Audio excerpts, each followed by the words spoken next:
everybody. Welcome to the Stress-Free Zone. As you know, this is a show that lets you meet athletes and celebrities on a more personal level. Today, I have the pleasure of having Prince Baggett, head of motion pictures for Genius Production. Welcome to the show, Prince. Thank you so much for having me. Thank you for having me. I'm going to kick this off normal. What is it that you want people to know about you? Well, I think what I really want people to know is that I am a Black forward producer and content creator in this business. I love being able to create opportunities for others, whether that's directors, writers, or any talent in the business that want to create a platform for themselves. So what I really want them to know about me is that that's what I'm doing. That's what I'm currently doing with some pipeline programs and other things within the business. So my main thing is creating opportunity for others. That's what I really want people to know. I love that. It's always good when you see us helping each other, because so many times we forget to reach back and pull up. We forget how hard it was. You know, some people have that mentality. I had to struggle. You have to struggle, and that's why we can't get ahead. And once people get past that mentality, I think we'll be a lot better off. Well, and that's my thoughts too. I mean, it took me about 15 years to get to a position to where now I'm validated in the industry, which you have to almost be validated in to be able to get things off the ground, to be like with the agents and the big studios and in different places. So it took me time to get there. But just because it took me 15 years, I want the talent coming up behind me to get there quicker. So we have more people in the high level suites, and we have more people that are ultimately able to make decisions that ultimately impact the stories we want to tell about ourselves and Black people just living and us just enjoying our lives. So to be able to showcase that within the realm of getting people there who understand our story and not just, the trauma of slavery and so forth is very important to me. And that's beautiful, because I'm so sick of slave stories. Don't get me wrong. I understand the history and it's important to remember. That's why I don't like people tearing down all these statues, because when you forget, you slide back. Yes. You get tired of these after a while. You're like, look, there's a lot more to it. Just like as a Black man, I'm so tired of being portrayed as a gangbanger, thug, or a dog. I'm like, there's in between. I'm an artist. I'm a poet. I'm a photographer. I'm a writer. Like, there's a lot in between. I can fight like nobody's business, but I can hold it. You know what I mean? Yes, and those are the stories that are important. Like us just living. I mean, we're literally here together today talking, and that's just us just living our normal lives and being able to celebrate success while at the same time, giving a platform to be able to open it up to the world to be able to become a part of that. Right. So that's cool. Now, Prince, yours is a story of hard work. You went from intern to head of motion pictures and co-head of development. What drives you? I think talent. I've always loved just talent, generally speaking. So, like, to be able to open up those opportunities was huge. I remember when I joined Marsai company, obviously Genius Production 3 years ago. She was obviously a multi-hyphenated talent.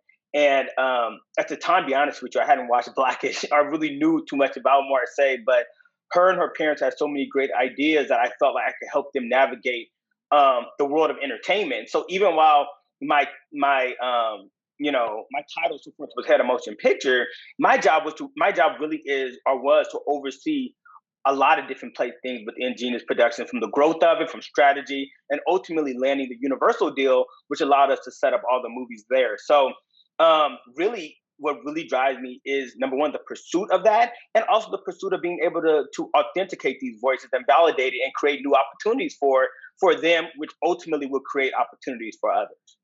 Okay. And with that being said, look, I'm going to be shameless right here. Tell Marsai, I said, I love what she's doing. Tell her parents, I said, I'm so happy to see parents put that much energy behind their children, because so many times parents accidentally step on their kids' dreams because they don't see it. And it's great to see parents who saw it and saw her talent and saw that, and they actually got behind her. So that's one of those things that I love to see, because you know how it is. It's yes. And that's also what was a rare thing, with meeting with Joshua and Carol Martin, who are her parents. And when I met with them 3 years ago, we were all just hustling and grinding to be able to create this lane and further it. And they started that by moving from Dallas, Texas, just to move out here, based on her wanting to live based on Marsai's dream of being an actress at such a young age. So they took a risk, moved their jobs to do that. And ultimately, that type of passion, that type of ambition is what I would like to stand behind and I want to help cultivate. And I love that. And I tell people all the time, don't be afraid to follow your dreams. I quit my job at ESPN. I won an Emmy. I quit my job and I moved out here a year ago to do what I do, which is write and host, of course.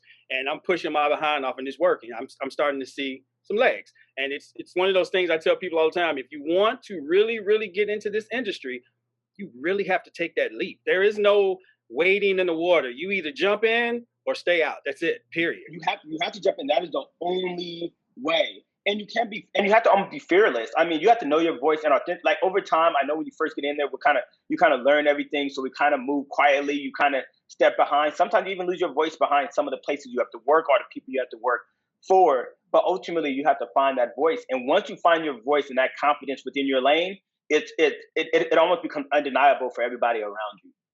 That's good. That's 100% right there. I want to ask you, because I know people don't always know about the obstacles. They see people succeeding and think, oh, it was easy, and it's not. What was the hardest obstacle you had to overcome in this industry? I think getting the validation within it. I mean, like the development and production world in our business, it's a very small world. There's not that many executives. Most of the executives are not of color. Partly why we created the Black Pipeline program that just was initiated was because of that. But ultimately, the hardest part was getting validated in the industry. I knew some talent here and there. I knew some executives, a part of some really cool clubs and memberships. But when I first came into the team, I was like, man, I'm about to run this place right off top. That was back in 2005. And ultimately, I was so great at networking and being around. But to still be able to really drive the story you want to drive, you have to become part of the system, so to speak. And that took me, again, 15 years to get to that. So now I'm being at that level to where now I could drive stories and I could like make calls and get, top studio presidents to pick up my call.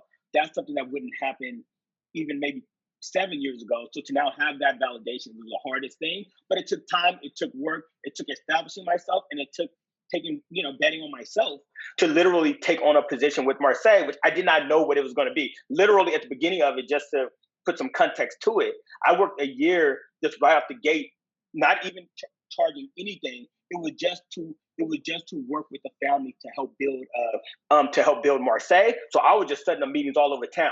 When we landed everything, it was big news for the world, but it took us a lot of work to get there. So ultimately, it still took a lot of work, and that helped to build me to where I am today. Okay, and you've gotten to a great space. You've really shown, and believe it or not, when I read your story, it helped me because I'm driving and I'm climbing, and when I saw your story, I was like, I love this story. This story motivated the heck out of me. I'm dead serious. It did. So you have a lot of weight on your shoulders. You're responsible for developing, producing upcoming features from inception to script and through production. Yeah. How do you handle that? And what do you do to relax? Because you have to have some time to let that brain just kind of whoof.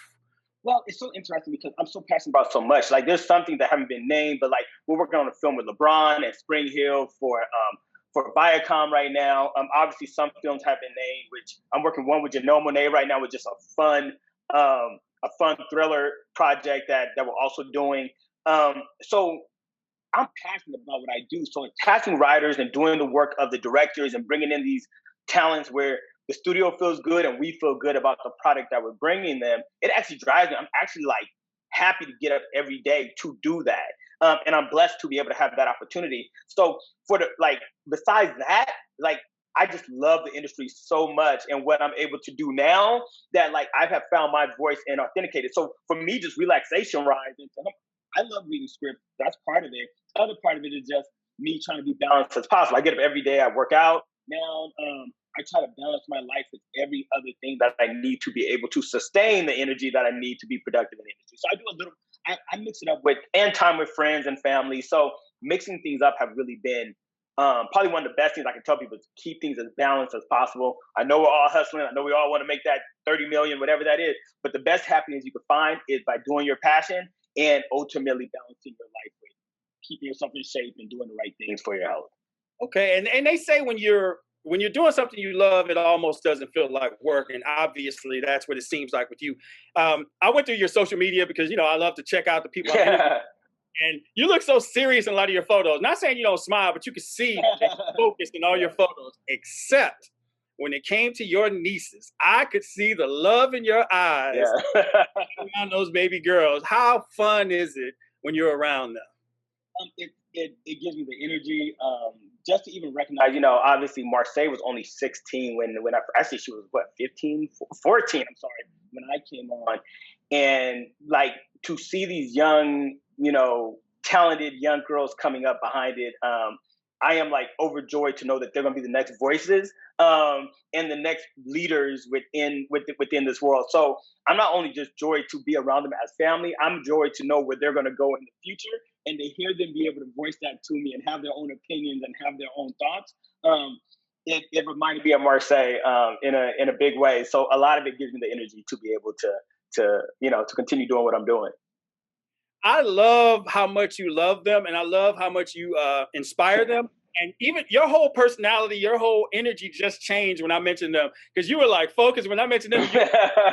You can almost see the, damn, my babies. You know what I mean? And that's a beautiful thing, because young girls nowadays, they need as much support as they can get, because social media beats them down. The whole how they need to look, how they need to act, and all of that. And when you have someone, especially a male, behind them, letting them know, you're beautiful the way you are. You have the strength right now. You can do whatever you want to do. Tell me what you want to do, and I'll help you. That's an amazing thing, and I thank you so much for that. I appreciate you even recognizing that, because that's one of the big things. That's one of my big pushes in Hollywood, is to go against those tropes of yesterday. So even the stories and the movies that we tell, it's not the girl that needs to be saved by a prince. It's a girl that can fight herself. It's a girl that can strategically find her own way out, and one that can shoot a gun and do things herself, which doesn't have to be necessarily saved. And there's not just those stories. There's other stories that that are sometimes, it's like the old proverbial thought process of that the man needs to be this big man. But we have so many stories of women that have changed the game, changed the world. I mean, look at Kamala Harris, obviously coming into office. We look at all these women trailblazers even before her that helped pave the way. I think that what we see in the industry, the same thing's happening with the Issa Raes and Marsai Martins and Lena Waithe and these great voices that are coming up, at the same time. Okay. I'm loving this. So what is the best career advice you can give to a young person coming into this industry, or even just in high school thinking about this industry? I think to always find that voice that's within you that we all have. Like, do not lose that. I tell people all the time, like, when I first came to Hollywood, like, you want to become what everybody else wants you to become, because that's the way you feel like you're going to become validated and you're going to do it. Some of the great people in this business have found their own lane, and that's what made them special. And a lot of the voices that you even hear now, the Janelle Monáes, the ones that we're working with as well, and like even the Issas, and going back to some of the other names I mentioned, they're trailblazers in their right. And they're trailblazers because they weren't afraid to speak their own voice and authenticate the way they want to do it. Like things that people would never say. Like back in the day when Issa said, I'm rooting for everybody black. Back in the day, that's something a lot of people wouldn't have felt comfortable with, which is why it went viral, because it wasn't the norm. That is becoming more of the culture, and I just want people to embrace who they are and ultimately let the world see that, because those are the stories that we need to find and tell in this industry. I'm loving this, and I'm loving to see women and men breaking these especially black men, breaking these stereotypes. Because I grew up, my mother has 14 siblings, 3 boys and 11 girls. And the girls were beasts. I watched them beat down people who got disrespectful with them. So when I see these stories of, oh, we need help, and I'm like, I know 11 women right now who will go toe to toe with any dude on the block. Yes. Not a winner. Yes. And that's what I make sure that's what I want to accentuate in the stories we tell. Yeah, because you get tired of it. After a while, you're like, another story where he comes in and helps her, and you're looking at the guy like, he looked like he need help himself. How is he helping her? 100%. But that's also what we're finding in the industry is now. It's also like this self, the understanding self better. That it's not always just being these strong men. There's other stories that we all deal with things, and I think that's what's starting to come out more with mental health and different other stories, is being able to identify with who we need to become and who we are as people, and not getting stuck into what the proverbial lane is for men and what the proverbial lane for men from what culture has said over time. And I get that. And the industry still has some problems that they need to fix, because there was a script that, I'm not going to say the script, but there was a script that I gave to someone, and they came back and they were like, oh my God, I love this script. This is great. Can you make the girl white? And I was like, why does she need to be? Well, this doesn't really sound like a black woman.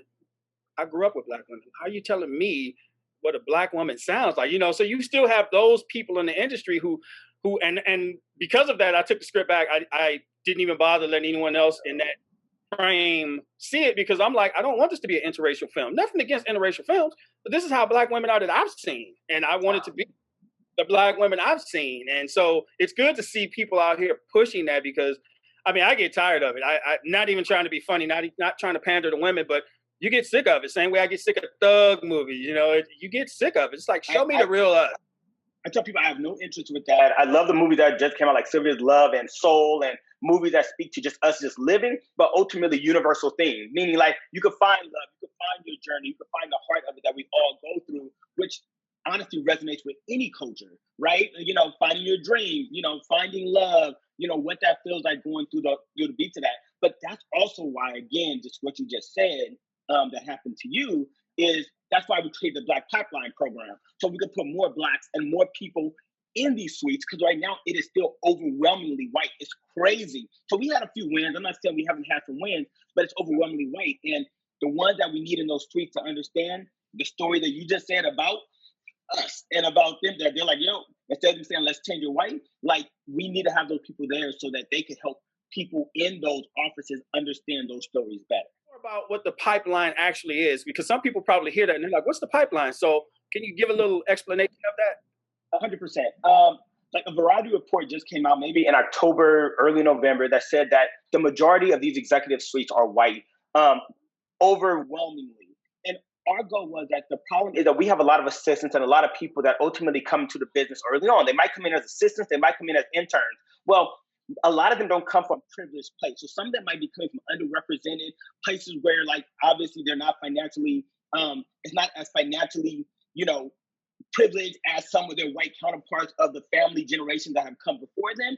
And coming into the industry, we need to set a pipeline in place that allows us to be able to feed those talents so that we can get them into those C-suites.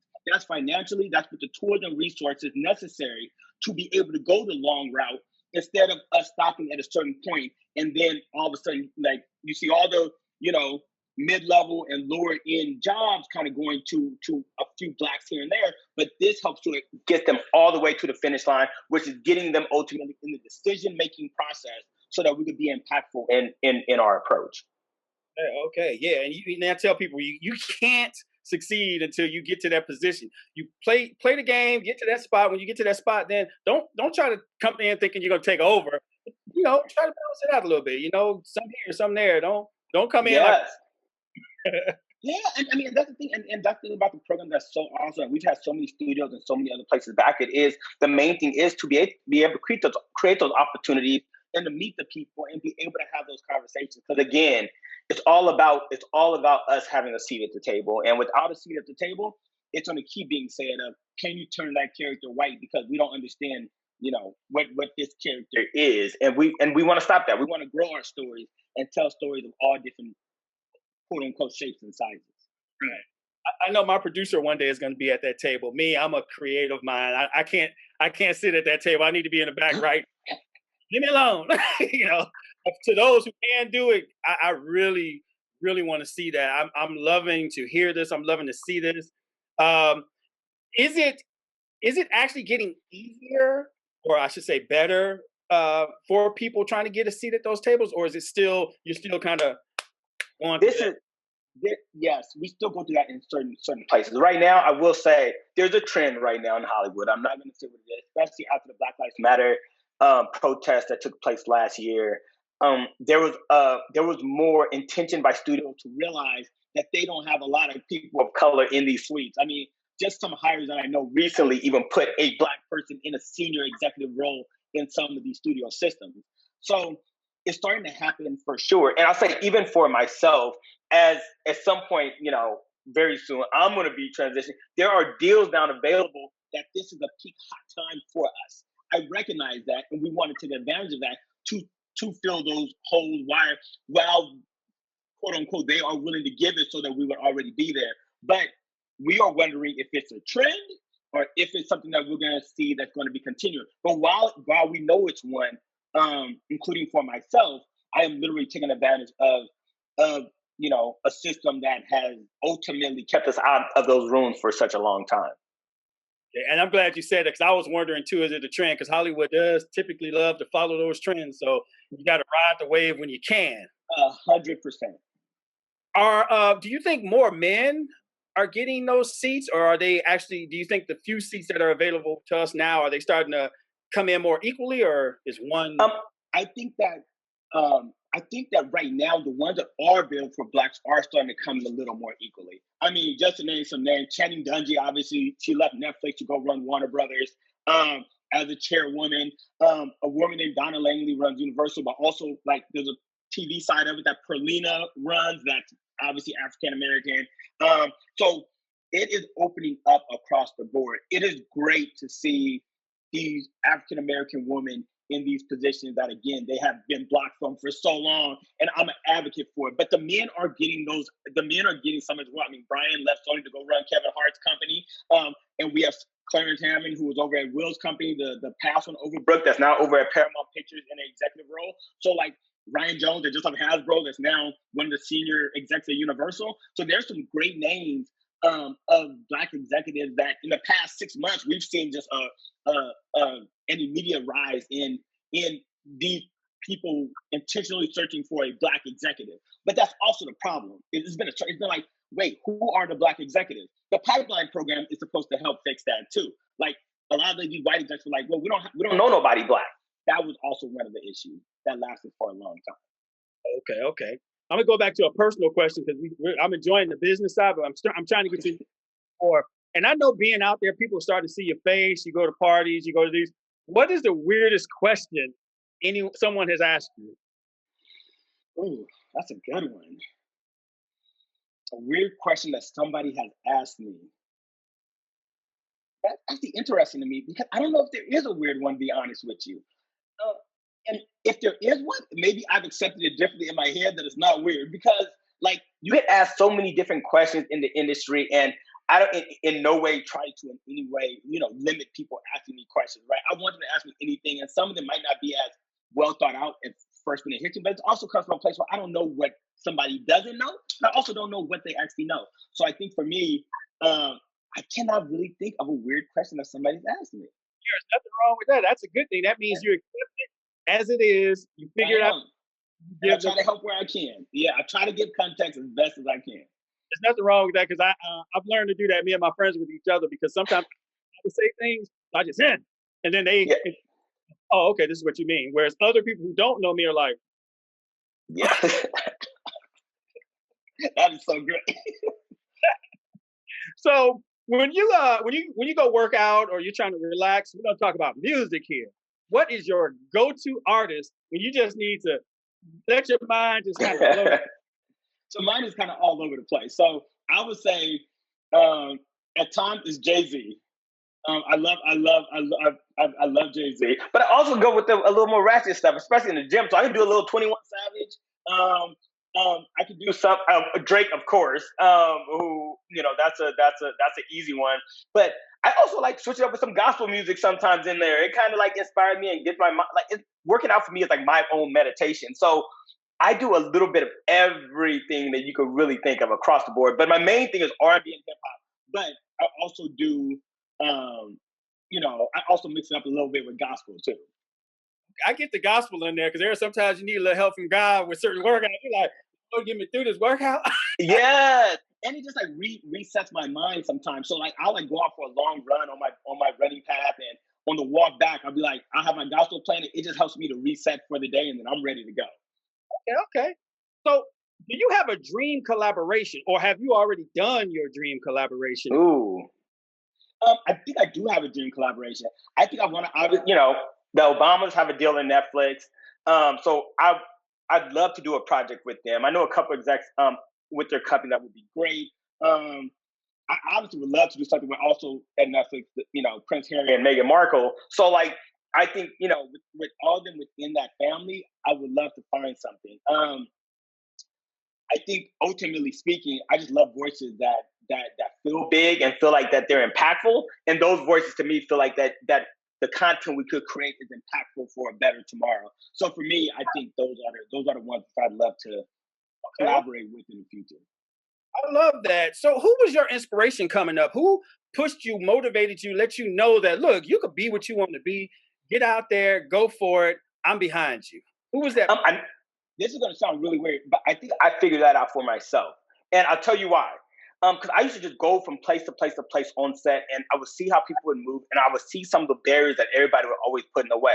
I've always had something in my mindset has always been like the barriers. I do not believe in barriers. Even when we first went from Marsai's deal, everybody was like, "Slow down, she's not, maybe they're not ready yet." Or you know what? This is no way the industry normally works. I believe we could break any other things that normally try to that try to keep us pinned down to only reach a certain type of ceiling. So my mind works as if someone told me this is as far as you could go, I'm already thinking in my head, I want to break that. That's actually part of my probably ambition is to break those ceilings of anything that feels like it's limiting to our ability to fully shine our light into the world. Okay, I'm loving that. I'm down to the around the 2 minute mark. So I want to know if you could have a conversation with anyone, famous or not, living or not, who would that person be? Probably Barack Obama. It would probably be President Barack Obama. I also would be honest with just one other name. Shonda Rhimes is one that I also would love to have a conversation with. And again, it's not like that's like 100 feet away from me. That's probably extremely close. Probably both now that they're both in entertainment and both on some studio lots that we walk. But just anybody I would love to talk to, they are the people I would be honored to. Okay, and if you weren't doing what you're doing right now, what do you think you would be doing? Ooh, it's a great question. If I wasn't doing this, wow. I think I would probably be like some type of tech investor. Like I would be like trying to broker some tech deal. I think I've always been interested in technology at a high level, which is sometimes cool in entertainment because technology and entertainment converge in a real way. Obviously, we have to watch on devices and TVs and new outlets every day. But I think it would be something in tech. It would probably be something entrepreneurial though. Okay. Well, yeah, you have that drive for that.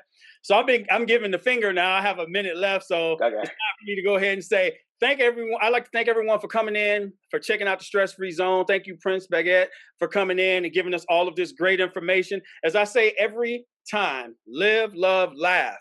Live for the moment. Love those that are there for you. Laugh and have fun. Life is too short. This is your boy, Randy Stress. Remember, always be stress-free. Thank you so much, Prince. I really appreciate you coming to the show today. Thank you for having me. I really enjoyed this.